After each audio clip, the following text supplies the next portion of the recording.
Hi boys and girls, and welcome to Washington, D.C. Behind me is the Washington Monument. The Washington Monument was built by Robert Mills in 1848 and had two phases of construction. The first phase of construction made the monument to about here. The second phase of construction was finished by Thomas Casey and the U.S. Army Corps of Engineers. It was finished in 1884. So now that we talked about the Washington Monument, come on, follow me, boys and girls. Now you can see the southern lawn of the White House. Our first president of the United States, George Washington, decided the site for the White House in 1791. After 8 years of construction, President John Adams and his wife Abigail were the first presidents to live in the White House. During the War of 1812, the British set fire to the White House in 1814, and it had to be rebuilt. In 1902, President Theodore Roosevelt began major renovations to the White House and relocated the president's office from the second floor to the newly constructed executive wing, known as the West Wing. Less than 50 years after President Roosevelt renovated the White House, President Truman also renovated it due to unsound structure.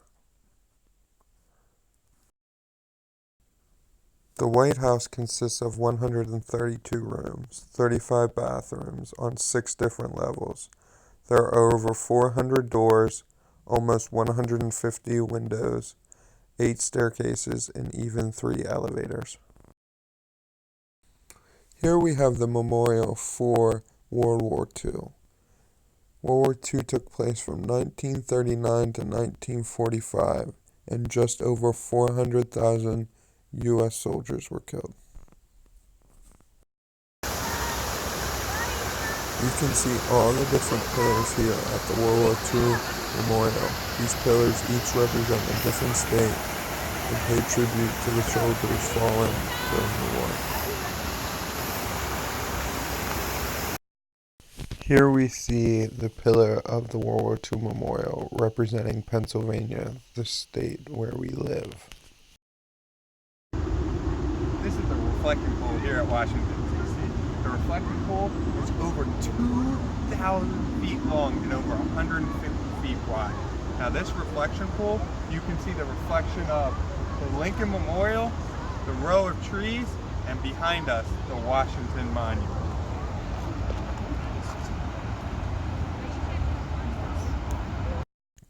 In this picture, you can clearly see the Washington Monument in the reflection pool. This is the Lincoln Memorial. You can also see a portion of the Lincoln Memorial in the reflection pool. This is the memorial for Abraham Lincoln, our 16th President of the United States. Lincoln was assassinated in April 1865, just as the Civil War was ending. The 36 columns surrounding the Lincoln Memorial represent the 36 states in the Union at the time of Lincoln's assassination. Now that we've seen a couple of the monuments famous to Washington, D.C., you are going to get a chance to create and design your own monument. Brainstorm and think of a person or event you believe should be remembered in history using a monument. Once you have decided on a person or event, you are then going to draw a sketch of your monument. Think creatively about the person or event you have chosen. Let the details of that person or event be evident in your drawing and represent them in different ways. Be ready to explain why you chose this event or person and why your monument looks the way it does. Have fun designing your monument, and good luck.